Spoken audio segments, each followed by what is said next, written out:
Assalamualaikum warahmatullahi wabarakatuh. Halo semuanya, perkenalkan kami mahasiswa dari jurusan Manajemen Fakultas Ekonomi dan Bisnis dari Universitas Pamulang. Assalamualaikum warahmatullahi wabarakatuh. Halo semuanya, perkenalkan saya Lia Apriliani. Saya di sini sebagai pemateri 1 dan teman saya.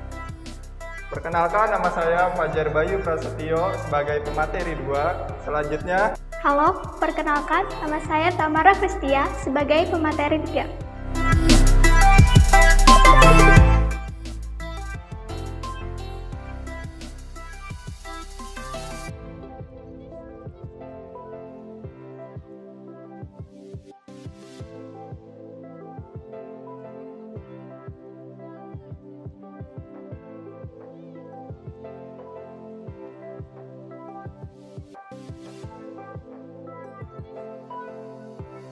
Laporan keuangan adalah catatan informasi keuangan suatu perusahaan pada suatu periode akuntansi yang digunakan untuk menggambarkan kinerja perusahaan tersebut.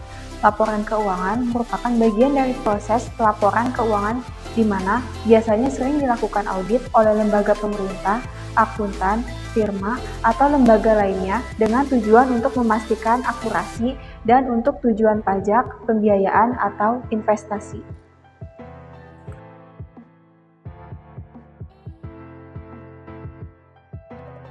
pengertian laporan keuangan bank adalah sebuah laporan keuangan yang tersusun dan menjadi bentuk tanggung jawab manajemen bank serta pihak kepentingan kinerja keuangan bank. Dalam pertanggungjawaban ini biasanya dilaporkan selama satu periode yang sudah ditentukan.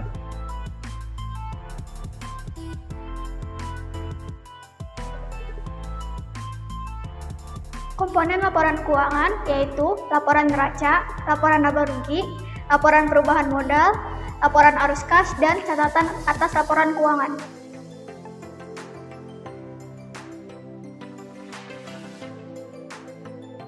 Satu, neraca, yaitu laporan keuangan yang menggambarkan jumlah aset atau harta, liabilitas atau hutang, dan ekuitas dari suatu entitas pada satu saat tertentu atau pada akhir periode akuntansi.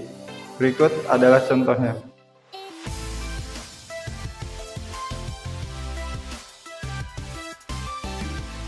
Laporan laba rugi. Laporan laba rugi adalah laporan finansial perusahaan yang dibuat oleh bidang keuangan tertentu. Isi dari laporan ini ialah data-data pendapatan sekaligus beban yang ditanggung oleh perusahaan. Berikut adalah contohnya.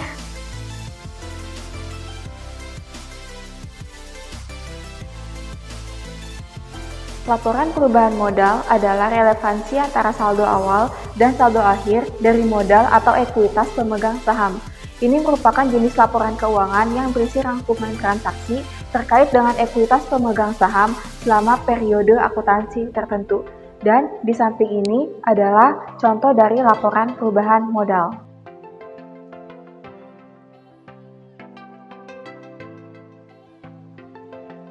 Laporan arus kas adalah catatan keuangan yang berisi pemasukan dan pengeluaran kas sebuah perusahaan dan berguna ketika mengevaluasi struktur keuangan, likuiditas dan solvabilitas serta aktiva bersih. Berikut adalah contohnya.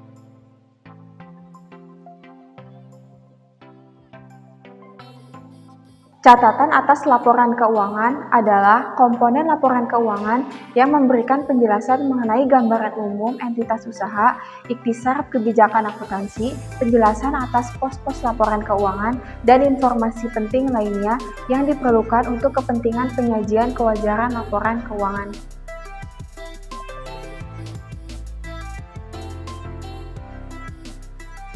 Tujuan laporan keuangan. Tujuan laporan keuangan adalah untuk memberikan informasi tentang posisi keuangan, kinerja hasil usaha, perubahan ekuitas, dan arus kas perusahaan yang bermanfaat bagi pengguna laporan keuangan untuk membuat keputusan ekonomi dan menunjukkan pertanggungjawaban atau stewardship manajemen atas penggunaan sumber daya yang dipercaya kepada mereka. Tujuan khusus laporan keuangan adalah menyajikan secara wajar dan sesuai dengan prinsip-prinsip akuntansi yang berlaku umum atau PSAK. posisi keuangan, hasil usaha, dan perubahan lain dalam posisi keuangan.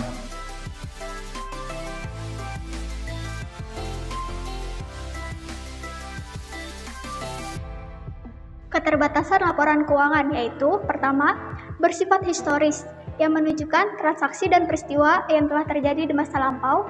Kedua, bersifat umum, baik dari sisi informasi maupun sisi manfaat bagi pihak pengguna. Ketiga, tidak luput dari penggunaan berbagai taksiran dan pertimbangan. Keempat, bersifat konservatif untuk menghadapi ketidakpastian.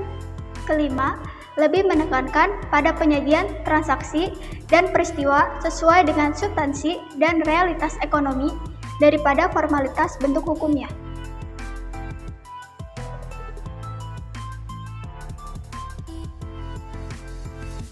Struktur dan akun-akun laporan posisi keuangan neraca bank umum. Yang pertama, ada kas dan setara kas, yaitu saldo kas dalam valuta rupiah dan valuta asing yang masih berlaku sebagai alat pembayaran yang sah, baik yang ada di kuis kantor bank, kas dalam perjalanan, maupun uang tunai di mesin ATM. Yang kedua yaitu ada penempatan pada Bank Indonesia, yaitu penempatan pada Bank Indonesia berjangka pendek, baik dalam valuta rupiah maupun valuta asing, hanya dapat dicairkan sesuai jangka waktu yang disepakati, tidak dapat diperjualbelikan, dan bukan merupakan bagian dari portofolio investasi bank.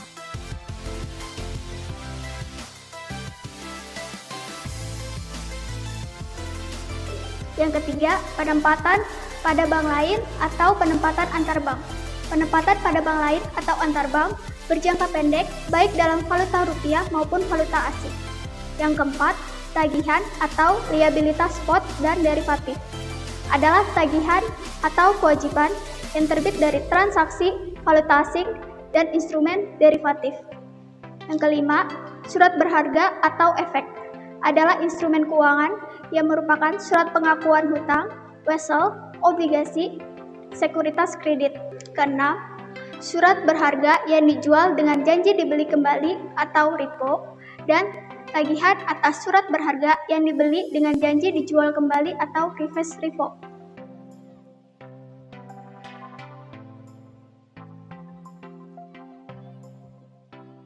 Tujuh, tagihan ekspektasi adalah tagihan yang timbul sebagai akibat dari ekspektasi yang dilakukan terhadap wesel berjangka.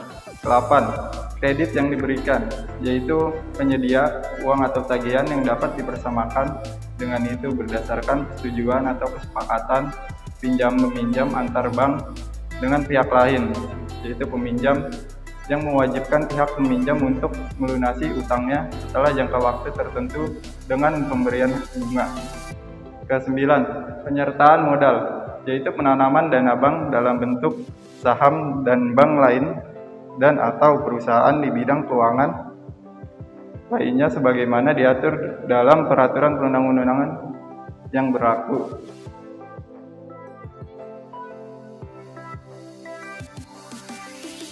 Laporan transaksi rekening administratif atau TRA. Laporan ini wajib disajikan sebagai bagian dari laporan keuangan perbankan untuk mengetahui berapa nilai tagihan dan kewajiban komitmen yang disepakati dan nilai kontingensi yang dihadapi, yang dicatat secara ekstra compatible atau melengkapi laporan neraca bank, di mana transaksi yang berkaitan dengan komitmen dan kontingensi dicatat terlebih dahulu secara off balance pada TRA sebelum ditindaklanjuti dengan pengakuan sebagai aset liabilitas pada neraca bank.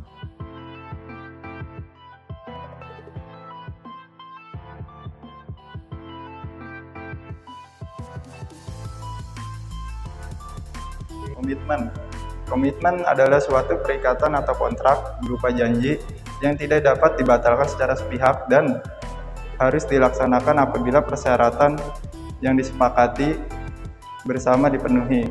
Berikut adalah jenis-jenis komitmen yang lazim. Yang pertama, ada fasilitas pinjaman yang diterima. Terus kedua, fasilitas kredit yang diberikan. Ketiga, transaksi falas berjangka. Yang keempat, kewajiban pembelian aktiva bank yang dijual dengan syarat repo yang diberikan. Kelima, ada L atau C yang tidak dapat dibatalkan yang masih berjalan. Ketujuh, ada akseptasi wesel impor atas dasar L atau C berjangka. Yang terakhir yaitu transaksi falas yang belum diselesaikan.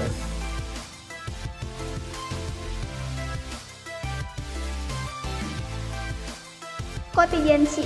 Kontingensi adalah tagihan atau kewajiban yang timbulnya tergantung pada jadi atau tidaknya satu atau lebih peristiwa di masa yang akan datang.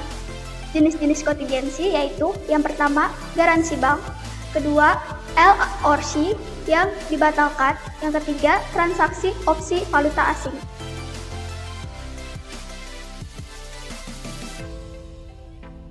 Ada jendela berjumlah 5. Cakep! Walau tak berjumpa, semoga materi bisa diterima. Sekian presentasi dari kelompok kami, kurang lebihnya mohon maaf. Wassalamualaikum warahmatullahi wabarakatuh.